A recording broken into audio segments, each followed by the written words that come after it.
ఈ ఫేక్ నోట్స్ను 500 రూపాయల ఫేక్ నోట్స్ను అక్రమ చలామణి చేస్తున్నటువంటి 7 వ్యక్తులను ఈరోజు అరెస్ట్ చేయడం జరిగింది.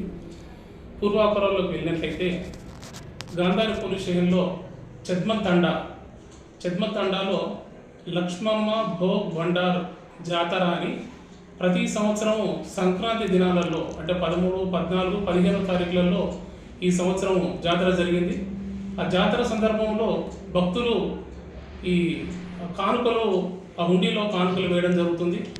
అయితే వచ్చినటువంటి కానుకలు అన్నింటిని కూడా ఈ జాతర తర్వాత వాటిని కౌంట్ చేసి ఆలయ అభివృద్ధి కమిటీకి సంబంధించిన వాళ్ళు ఆ డబ్బులను తక్కువ ఆ తండాకు సంబంధించినటువంటి నీడీ పర్సన్స్కు తక్కువ వడ్డీతోటి డబ్బులు వాళ్ళకు మితికి ఇవ్వడం జరుగుతుంది.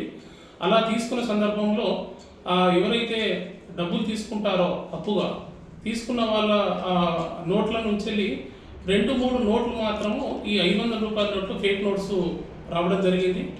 ఇది డౌట్ వచ్చినటువంటి ఆ తండాలో మనకు ఇన్ఫర్మేషన్ దొరికింది. ఏంటంటే ఆ విధంగా ఆలయ కమిటీకి సంబంధించిన వాళ్ళు ఇచ్చినటువంటి డబ్బులలో ఫేక్ నోట్స్ ఉన్నాయి అనేటువంటి ఇన్ఫర్మేషన్ మనకు రావడంతో SI Anjaneyulu Gandhari plus Sadashivnagar CI గారు సంతోష్ కుమార్ పర్సనల్గా వెళ్ళి ఎంక్వైరీ చేసి వాళ్ళతోటి కంప్లైంట్ తీసుకోవడం జరిగింది. కంప్లైంట్ తీసుకున్న తర్వాత ఈ మన గౌరవ కామారెడ్డి జిల్లా ఎస్పీ మేడం సింధు శర్మ గారి పర్యవేక్షణలో ఈ యొక్క 2 టీంలను ఏర్పాటు చేసి అసలు ఎట్లా ఈ ఫేక్ నోట్స్ ఎక్కడి నుంచి వచ్చాయి, ఈ పూర్వాపరాలు ఏంటి అని మనం కనుక్కొని ఈ సుమారు 7 మందిని అరెస్ట్ చేయడం జరిగింది. ఈరోజు మరో 2 పరారులో ఉన్నారు. అయితే ఈ 7 మందిని అరెస్ట్ చేసి వారి దగ్గర నుంచి ఒక మోటార్ సైకిల్, తర్వాత 9 మొబైల్ ఫోన్లు, 1,45,000 రూపాయల ఈ 500 రూపాయల ఫేక్ నోట్స్ను, అదేవిధంగా 31,400 రూపీస్ 200 రూపీస్ నోట్స్ ఫేక్ నోట్స్ను ఈ విధంగా స్వాధీనం చేసుకోవడం జరిగింది. అదేవిధంగా ఈరోజు రిమాండ్ చేసి వాళ్ళు జైలుకు పంపించడం జరుగుతుంది.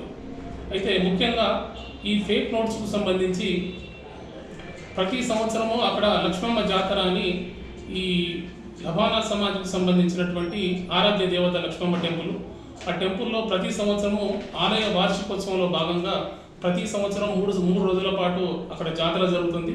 ఆ జాతరను ఆ యొక్క అందులో హుండీల్లో కానీ హుండీల నుంచి ఆ ఫేక్ నోట్స్ వచ్చాయా, లేకుంటే ఆలయ కమిటీకి సంబంధించినటువంటి ఆ పర్సన్స్ ఏమన్నా అందులో ఫేక్ నోట్స్ను అందులో పెట్టారా అనేటువంటి విషయంలో సుదీర్ఘంగా ఇన్వెస్టిగేషన్ చేసిన తర్వాత అందులో మెయిన్ వ్యక్తి గోపాల్ అనేటువంటి క్యాషియర్ ఉన్నాడు. ఆ టెంపుల్కి సంబంధించినటువంటి ఈ 3 గోపాలని, ఆ గోపాలు తర్వాత మాలి రవీందర్ అనే వ్యక్తులు మొదటిసారిగా అందులో 20,000 రూపాయల నోట్లు 500 రూపాయలకు సంబంధించినటువంటి 20,000 రూపీస్ నోట్స్ తీసుకొచ్చి ప్రతి కట్టకు 2 కానీ 3 కానీ నోట్స్ను అందులో ఇన్సర్ట్ చేయడం జరిగింది, ఫేక్ నోట్స్ను.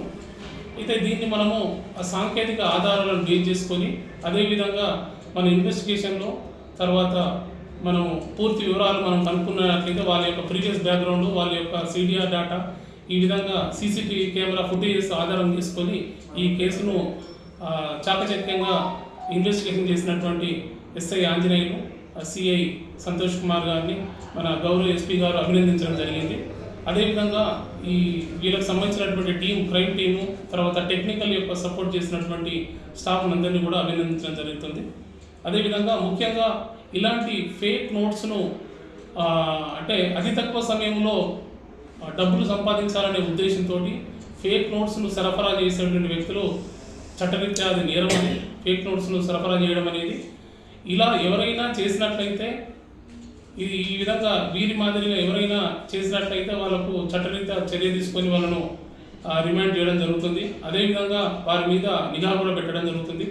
ఇలాంటి సమాచారాన్ని పబ్లిక్గా తెలిసినట్లయితే అట్టి సమాచారాన్ని పోలీసుకు 100 నంబర్ రూపంలో కానీ మరో రకంగా కానీ పోలీస్ స్టేషన్లో ఇన్ఫార్మ్ చేసినట్లయితే వారి యొక్క సమాచారాన్ని గోప్యంగా ఉంచడం జరుగుతుంది. ఎవరైనా హుండీలో వేసి ఉంటారేమో అనేటువంటి ఒక నమ్మకంతో మేము చూడడం జరిగింది. కానీ మా ఇన్వెస్టిగేషన్ తేలింది ఏంటంటే వీళ్ళు కావాలని పెట్టినాయి అందులో.